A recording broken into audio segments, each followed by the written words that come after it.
¿Cuántas veces podía una pantalla parpadeante dictar el ritmo de tu respiración? Elena perdió la cuenta. El cursor palpitaba en el documento Word, un metrónomo digital marcando el compás de su creciente ansiedad.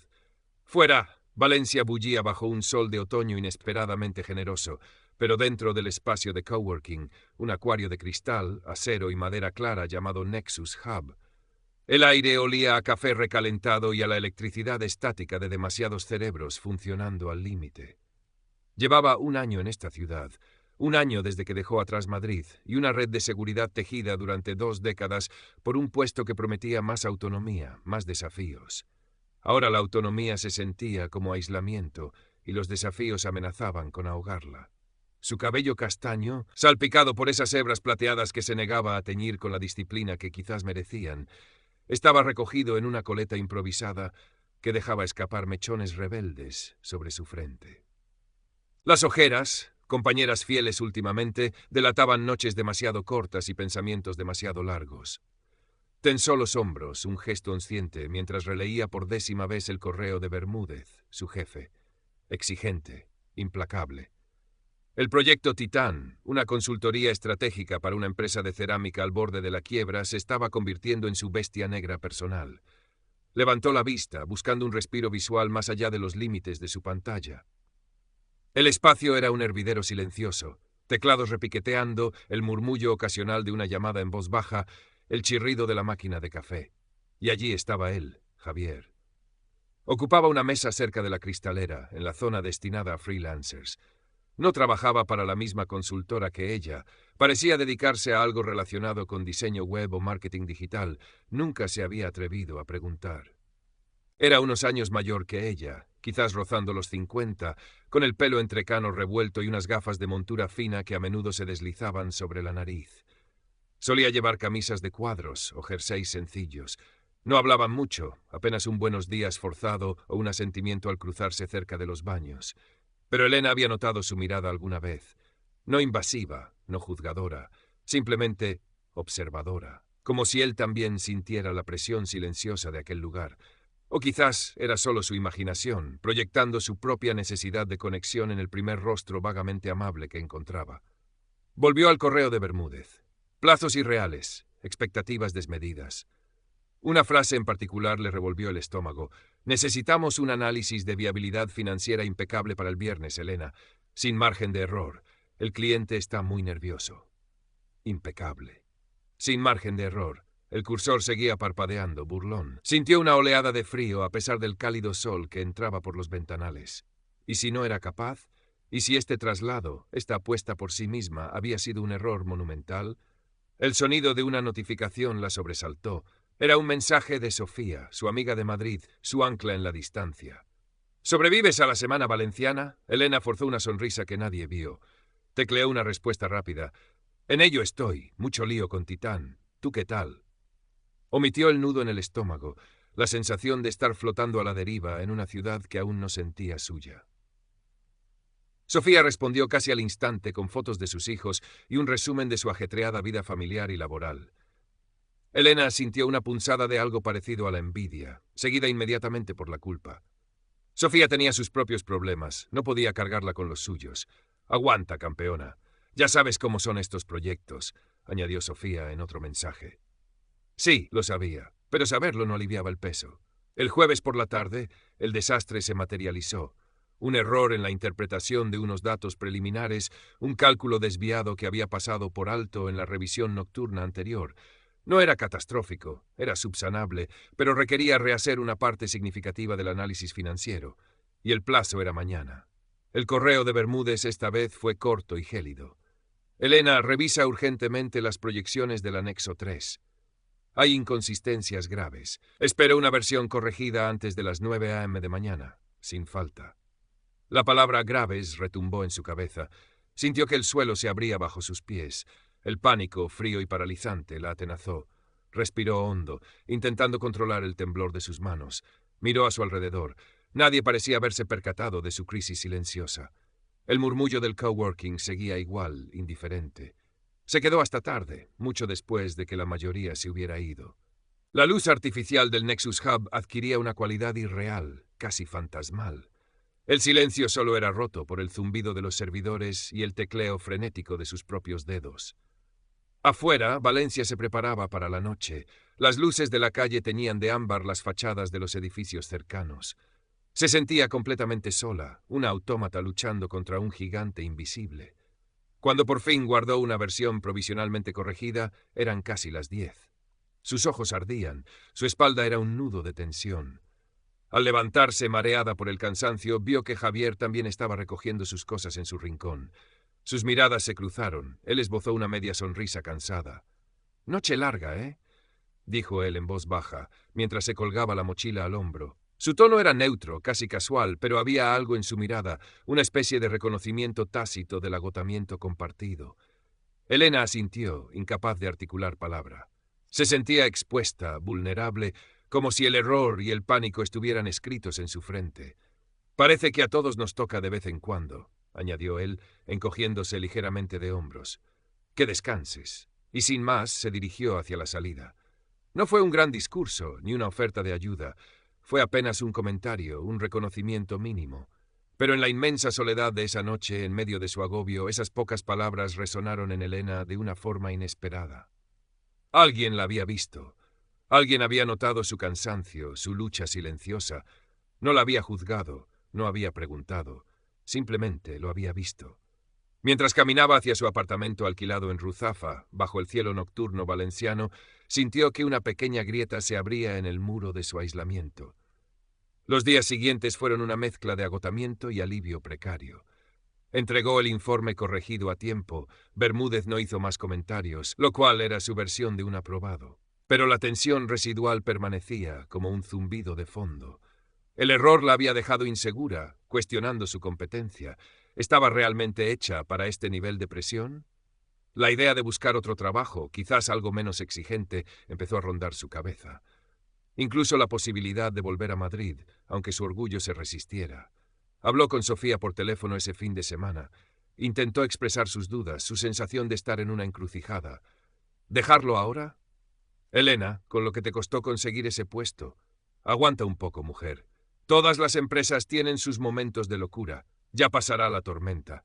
Además, Valencia es preciosa. Dale una oportunidad.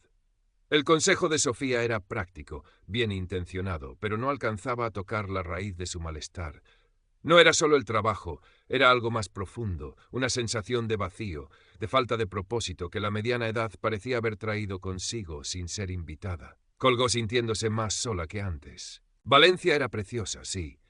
Había paseado por el antiguo cauce del río Turia, admirado la lonja, se había perdido por las callejuelas del Carmen, pero la belleza de la ciudad parecía subrayar su propia desconexión. Era una espectadora, no una participante. A mediados de la semana siguiente se despertó con escalofríos y dolor de garganta. Un resfriado, o quizás gripe. Se obligó a ir al coworking, pero a media mañana se sentía tan mal que tuvo que rendirse. Volvió a su apartamento, ese espacio funcional y ordenado que aún no lograba llamar hogar. Se metió en la cama con el portátil, intentando trabajar entre accesos de tos y oleadas de fiebre. Las paredes parecían encogerse a su alrededor. La soledad era casi física, un peso en el pecho. Pensó en su madre, en cómo la cuidaba cuando era niña. Ahora la enfermedad era solo otra tarea que debía gestionar sola. Por la tarde, mientras dormitaba incómodamente, su móvil vibró en la mesilla. Era un mensaje de un número que no tenía guardado, pero reconoció la foto de perfil genérica del sistema interno del coworking. Javier. «Hola, Elena. Soy Javier, mesa 12. No te he visto hoy. Espero que todo bien. Saludos». Era un mensaje corto, casi formal. Podría haber sido simple curiosidad o protocolo de buen vecino de oficina. Pero en ese momento, tumbada en la cama, sintiéndose miserable y completamente aislada del mundo, ese simple «espero que todo bien» le pareció un gesto de una amabilidad inesperada. Nadie más del trabajo se había percatado de su ausencia, o al menos nadie se había molestado en preguntar. Tecleó una respuesta, sus dedos algo torpes. «Gracias, Javier. Un poco de gripe. Trabajando desde casa. Nos vemos pronto». Él respondió casi al instante. «Cuídate mucho entonces. Si necesitas algo de la calle, farmacia o lo que sea, no dudes en decirme. Estoy cerca». Elena releyó el mensaje. Una oferta concreta, sin ser invasiva. Sintió una calidez inesperada extenderse por su pecho, más efectiva que el paracetamol. «Muchas gracias, muy amable. Creo que tengo todo controlado. Añadió el emoticono para suavizar su habitual reserva. Ese pequeño intercambio, esa mínima conexión en medio de su malestar, fue como encontrar un pequeño bote salvavidas en medio del océano. Quizás Valencia no era solo fachadas bonitas y calles anónimas. Quizás había personas reales detrás de los escritorios del Nexus Hub. Volvió al coworking 2 días después, todavía algo pálida y con la voz tomada, pero sintiéndose más humana. Cuando se cruzó con Javier cerca de la máquina de café, él le sonrió. «Me alegro de verte mejor», dijo. «Gracias. Ha sido un buen trago», admitió ella, sorprendiéndose de su propia franqueza. «Las gripes de otoño son traicioneras», comentó él, mientras esperaba que su café se hiciera. Hubo una pausa, no incómoda, simplemente tranquila. Elena se encontró observando sus manos mientras sostenía la taza, manos de alguien que trabajaba con detalle, quizás. «A veces», empezó Javier, casi como pensando en voz alta, «uno se pregunta si tanto esfuerzo merece la pena, ¿verdad? Con estos ritmos de trabajo». Levantó la vista y la miró, como buscando una confirmación. Elena sintió un respingo de reconocimiento. No estaba hablando directamente de ella, ni siquiera de sí mismo de forma explícita, pero la pregunta flotaba en el aire, cargada de una resonancia que iba más allá del simple cansancio laboral. Era la misma pregunta que ella se hacía en silencio cada noche. «Sí», respondió ella, su voz todavía un poco ronca. «A veces me lo pregunto muy en serio». Él asintió lentamente, una mirada de comprensión en sus ojos verdes detrás de las gafas. «Supongo que es parte del viaje», dijo en voz baja. «Reevaluar las cosas». Cogió su café. «Bueno, a seguir remando». Le dedicó otra media sonrisa y volvió a su mesa. Esa breve conversación, esa admisión compartida de duda, aunque fuera velada, fue otro pequeño paso. Javier no era solo el observador silencioso.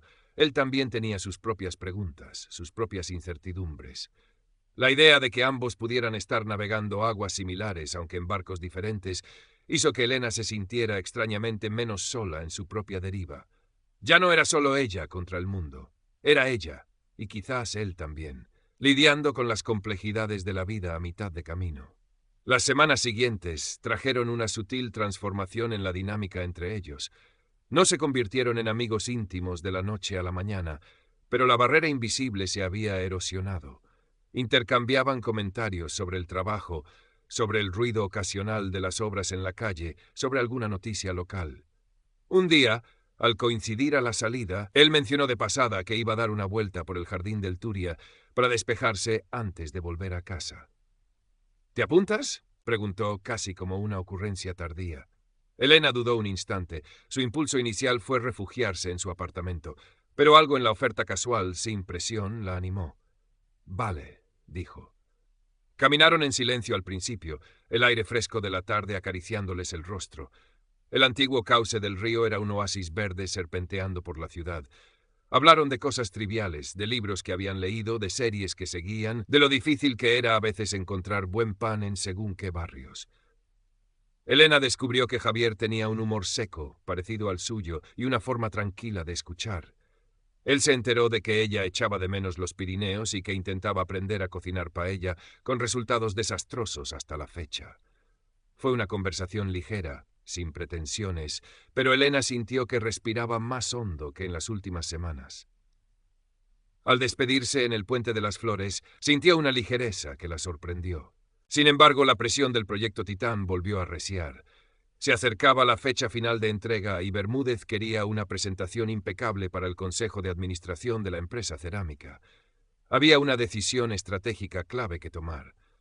Recomendar una reestructuración drástica con despidos significativos o intentar una diversificación más arriesgada pero que podría salvar más empleos. Los datos eran ambiguos, los escenarios inciertos. Elena se sentía atrapada entre la espada de la eficiencia financiera y la pared de la responsabilidad social. Noches en vela, análisis interminables, simulaciones que arrojaban resultados contradictorios. La duda la paralizaba. ¿Qué era lo correcto? ¿Qué era lo más inteligente? Y sí, se equivocaba. El fantasma del error anterior planeaba sobre ella. Una tarde, a 2 días de la presentación, estaba sentada frente a su portátil, la pantalla llena de gráficos y tablas que ya no entendía. Miraba fijamente el cursor parpadeante, perdida en un laberinto de pros y contras. Sentía la ansiedad como una presión física en el pecho. Debía decidir la línea argumental principal, la recomendación final, y no podía. Estaba bloqueada. Levantó la vista y vio a Javier observándola desde su mesa. Esta vez su mirada no era solo observadora, había una clara expresión de preocupación. Se levantó y se acercó a su mesa lentamente. Elena se tensó, preparándose para alguna interrupción inoportuna. Él se detuvo a una distancia respetuosa. No miró su pantalla. La miró a ella. «Elena», dijo en voz baja, su tono era increíblemente suave. «No sé qué es lo que te tiene así, pero pareces estar pasándolo realmente mal». Ella tragó saliva sintiendo un nudo en la garganta. Quiso decir que estaba bien, que solo era estrés, pero las palabras no salieron. Javier esperó un momento, luego continuó, eligiendo sus palabras con cuidado. «Solo quería decirte, confío en tu criterio. Has llegado hasta aquí por algo. Sea lo que sea que tengas que decidir, seguro que lo has pensado bien. Y es normal dudar, ¿sabes? Creo que dudar significa que te importa». Hizo una pausa, quizás recordando sus propias luchas. A veces la decisión más difícil no es la que parece más lógica en un papel. No le ofreció soluciones, no le preguntó detalles, no le dijo qué hacer. Simplemente validó su lucha. Reconoció su angustia y le devolvió una imagen de sí misma como alguien capaz, alguien cuyo criterio era valioso, incluso en medio de la duda. Fue como si alguien hubiera abierto una ventana en una habitación sofocante. Elena sintió que los ojos se le humedecían, respiró hondo, una bocanada de aire que pareció llegarle hasta el alma. Lo miró, realmente lo miró. Vio la sinceridad en sus ojos, la empatía tranquila. «Gracias, Javier», susurró su voz apenas audible. Tengo miedo de equivocarme, de que mi decisión afecte a mucha gente». Fue una admisión pequeña, pero para ella fue como mover una montaña. Él asintió comprensivo. «Es una gran responsabilidad», dijo simplemente, «pero harás lo mejor que puedas con la información que tienes. Eso es todo lo que cualquiera puede hacer». Permaneció un segundo más, ofreciendo un apoyo silencioso, y luego volvió a su mesa, dejándola con sus pensamientos, pero ya no completamente sola con ellos. Una semana después, el proyecto Titán había concluido. Elena había hecho su presentación. Había recomendado la opción de la diversificación, argumentando con datos, pero también apelando a una visión a más largo plazo y a la responsabilidad social de la empresa. Fue una apuesta, y aún no sabía si saldría bien, pero había tomado una decisión con la que podía vivir. Bermúdez, sorprendentemente, la había respaldado. Quizás él también estaba cansado de las soluciones fáciles que dejaban cadáveres por el camino. Sentada en su sitio habitual en el Nexus Hub, Elena se sentía diferente, más ligera. No es que todos sus problemas hubieran desaparecido, pero la parálisis se había ido. Había una nueva claridad, una sensación de haber recuperado las riendas, aunque el camino por delante siguiera siendo incierto. Estaba revisando unos correos cuando levantó la vista y su mirada se cruzó con la de Javier al otro lado de la sala. Él le sonrió, una sonrisa abierta, genuina. Ella se la devolvió, sintiendo cómo las comisuras de sus labios se curvaban con una facilidad que había olvidado. No hubo palabras, no hacían falta. En esa mirada compartida había un reconocimiento mutuo, la constatación silenciosa de que algo había cambiado entre ellos. Una conexión se había forjado, no a través de grandes declaraciones ni gestos dramáticos, sino en la quietud de la empatía, en la calidez de un apoyo ofrecido en el momento justo,